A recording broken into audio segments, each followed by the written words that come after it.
Madam Blinkit से order. Sir Zomato sir, Swiggy से आपका order.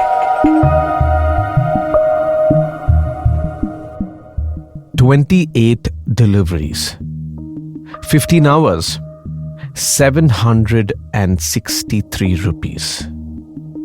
Let those numbers sink in for a second. No, it's not a typo. It's not a mistake. It is the math of modern survival for millions of people in India. We're told we live in the era of digital India.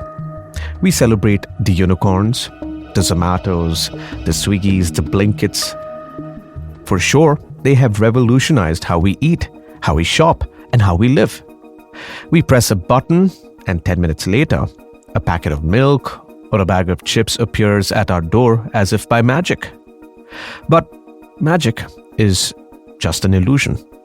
And the reality behind that illusion was recently laid bare in a single viral image that shook the internet and reached the floor of the Indian Parliament. It is a reality of crushing targets, dangerous speeds, and a payout that amounts to roughly 50 rupees an hour.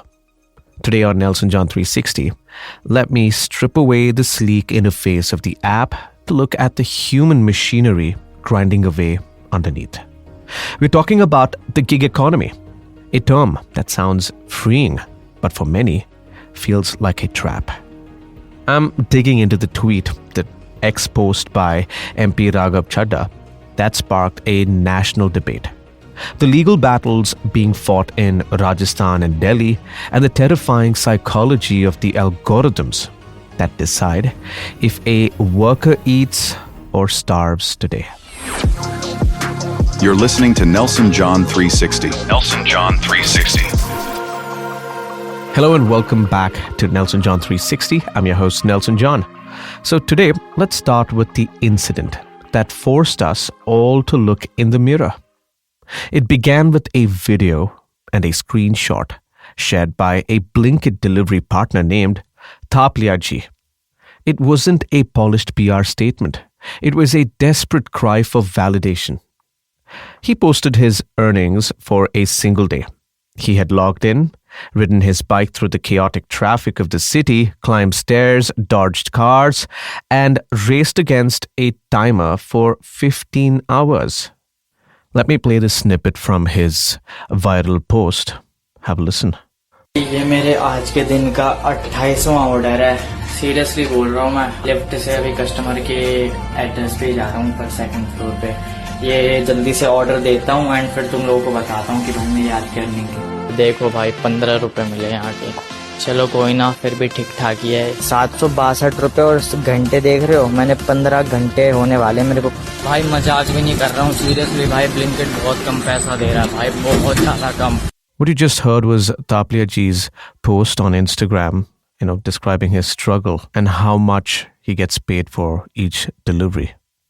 Now, in a standard corporate job, 15 hours is 2 days of work.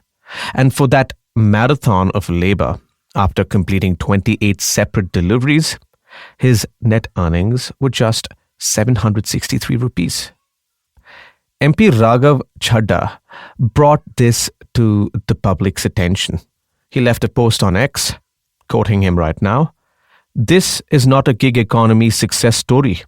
This is systematic exploitation hidden behind apps and algorithms." Well, he is right. If you break that down, it is about 50 rupees an hour. That is significantly below the minimum wage for unskilled labor in almost every Indian state. But here's the catch, and this is the first glaring angle we need to explore. Companies like Blinkit, Zomato, and Swiggy, and of course the other app-based delivery services platform, they do not technically employ these people. You know what they call them? Partners. Partners. It sounds dignified, doesn't it? Partner. It implies equality. It implies that Tapliaji and the CEOs of these quick commerce companies are in business together.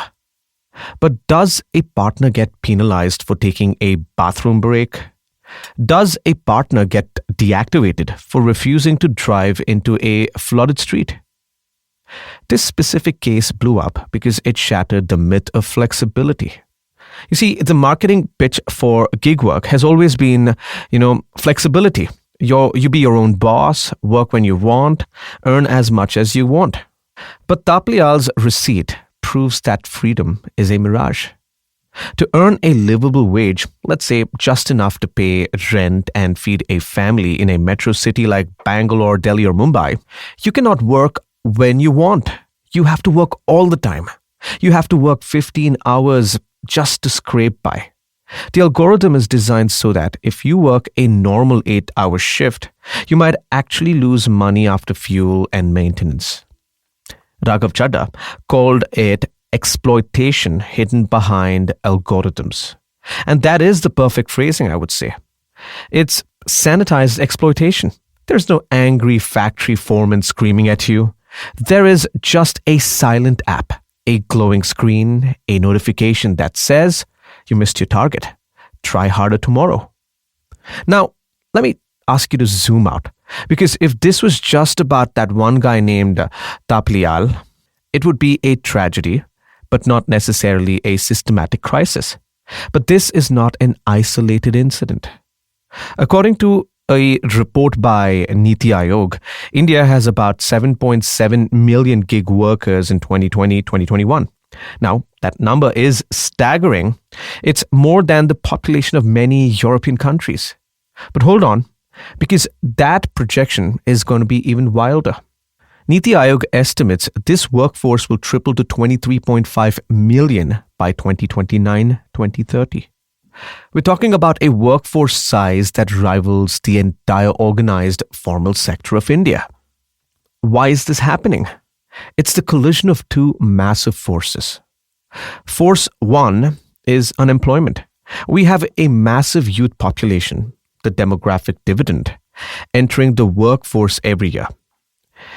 Traditional jobs in manufacturing or corporate sectors aren't growing fast enough to absorb them all. So, for millions of young men and women, the gig economy isn't a side hustle or a choice. It is the only option. It is the refugee camp of the labor market. Force number 2, the digital boom.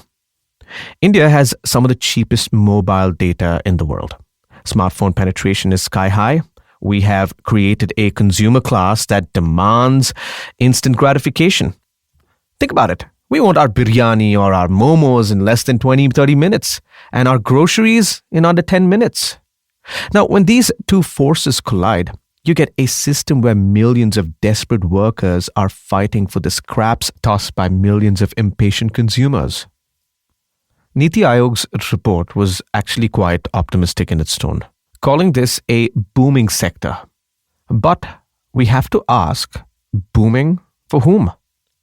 If we're building an economy where 23 million people have no pension, no health insurance, no job security, and are earning 50 rupees or less an hour, are we building a superpower or are we building a ticking time bomb for social unrest? See, we cannot have a first world digital infrastructure resting on a third world labor practice, right? Eventually, the foundation will crack. Let's get technical for a moment here. I want to explain how this exploitation works because it's fascinatingly evil. It's what sociologists call algorithmic management. In a traditional job, you have a contract. You know your hourly rate. If you work 8 hours, you get paid for 8 hours. But in the gig economy, the pay is something what we call gamified. Imagine a video game where you have to collect coins to unlock the next level. That is exactly how these apps are designed. They use incentives to manipulate behavior. Now here's a common scenario. The app tells a rider, complete 15 orders today and get 500 rupee bonus. Now what does the rider do? He starts working towards it, right? He does 10 orders. He's tired. It's raining. He wants to go home, but he looks at the app. He's done 10 and he needs to do 5 more to get that bonus. If he goes home now, he earns a pittance. If he pushes through the exhaustion, he makes a decent wage, so he continues to push. This is the psychological trap. The base pay per delivery has been steadily dropping over the years, from 40 or 50 rupees a few years ago to sometimes even as low as 15 or 20 rupees today. The only way to make money is to chase the incentives. And the algorithm knows this. It knows exactly how much to dangle in front of the worker to keep them on the road during peak hours, during rain, during festivals. Furthermore, there is this rating system. I remember, every time, I've been handed a delivery, the agent says, "Sir, please give me a 5-star rating." And if a customer gives a 1-star rating, maybe the food was cold or the restaurant was late, things which are totally out of the rider's or the delivery agent's control, the delivery agent's score drops. Now, if this score drops below a certain threshold, the algorithm stops giving them orders. Now, this is what's called shadow banning. They are fired, but nobody tells them they are fired. The app just goes silent. This creates a culture of fear. Riders will break traffic laws, drive on sidewalks, and risk their lives to deliver that package in 10 minutes. Not because they love speed. It's because they are terrified of the algorithm. They are terrified of that 1-star rating. I commonly see, memes from, different police departments, showing how they caught a delivery agent with, a humongous, traffic violation bill. So think about it. All that signal jumps, all that pedestrian driving and all of that, where does it stem from? From the fear of being banned on the app. For these delivery agents, target isn't just a number. It's a moving goalpost set by a black box AI that maximizes profit for the company while minimizing the payout to the human. So is anyone doing anything about this? Or are we just shouting into the void? Actually, this is where the story gets interesting. We are currently in the middle of a massive legal tug-of-war in India. For decades, Indian labor laws were clear. You either are an employee, the one with rights to Provident Fund, ESI, gratuity, or you are unemployed. There was no middle ground. Then came the Code on Social Security 2020. This was a landmark piece of legislation by the central government.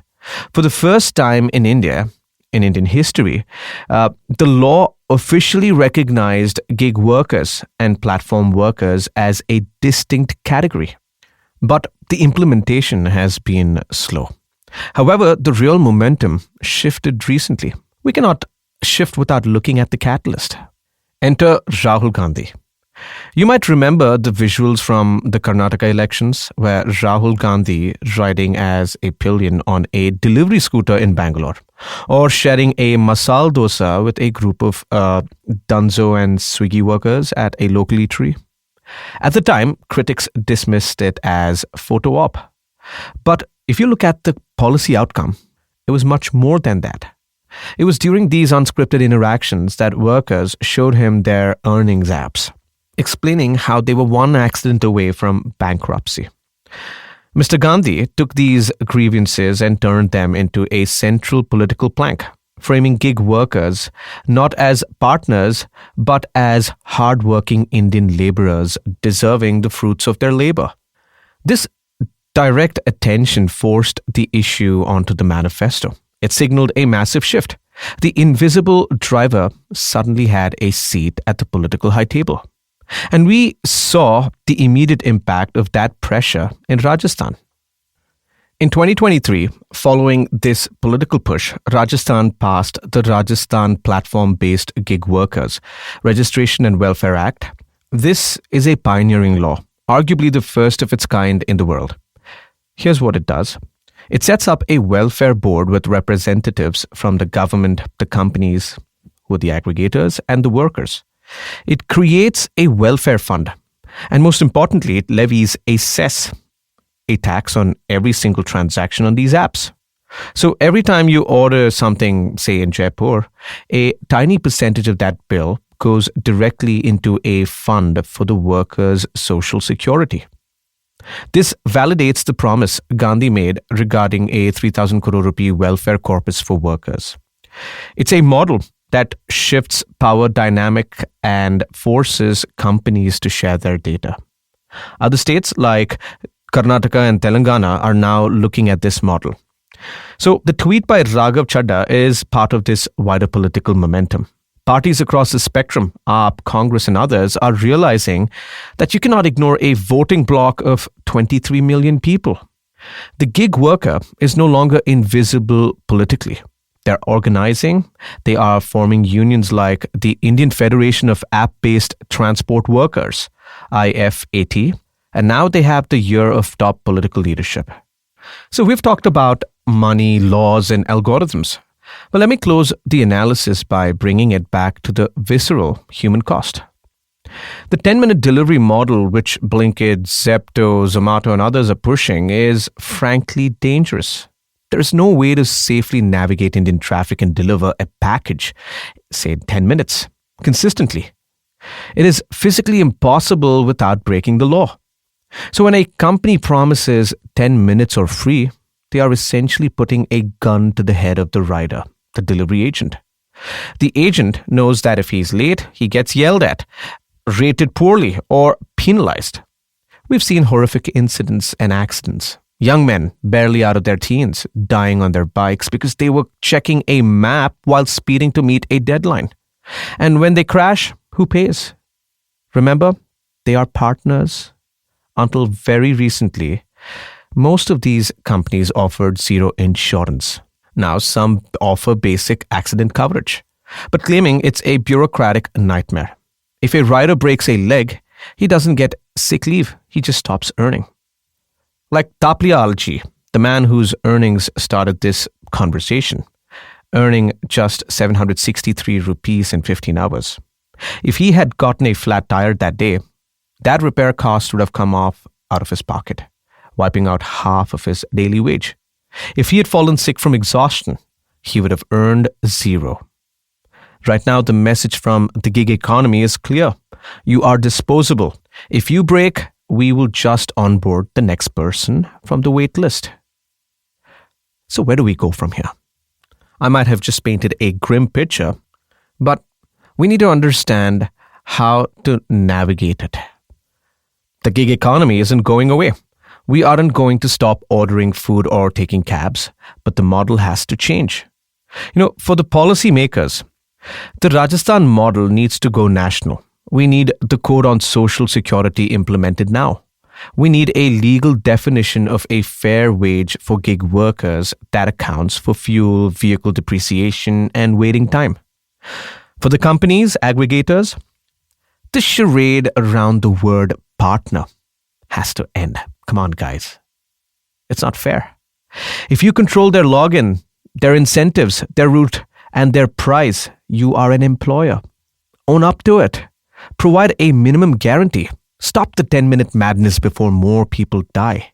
And for you and me, the listeners, next time we see a delivery partner, let's look at them. I mean, really look at them. They're not bots, drones, or non-living things. They are Taplialji. They are fathers, brothers, sons. If your order is 5 minutes late, please don't rate them 1 star. If it's pouring rain, tip them generously if you can. Cash is always king. And use your voice on social media. When politicians like Raghav Chadha and Rahul Gandhi raise these issues, support the conversation. Public pressure is the only thing that can scare these algorithms. The digital economy is amazing, but it shouldn't be at the cost of our humanity. That's the view for today. Before I sign off, I also have a small favor to ask, like how our gig worker friends do. Sir, rating please. Yes, please do make sure you follow this episode, and if you can, please do leave a rating. I spent hours researching on these deep dives, trying to dig into data, reading the laws, verifying stories. I believe that knowing the truth is the first step. to changing it. So today, if this episode gave you a new perspective, or if it made you pause and think about the human being behind your next delivery, then please hit that follow button on Spotify or Apple Podcasts or wherever you listen to these episodes. It sounds small, but that helps the algorithm find us. Ironic, I know. We can keep bringing you these stories. And more importantly, share this episode.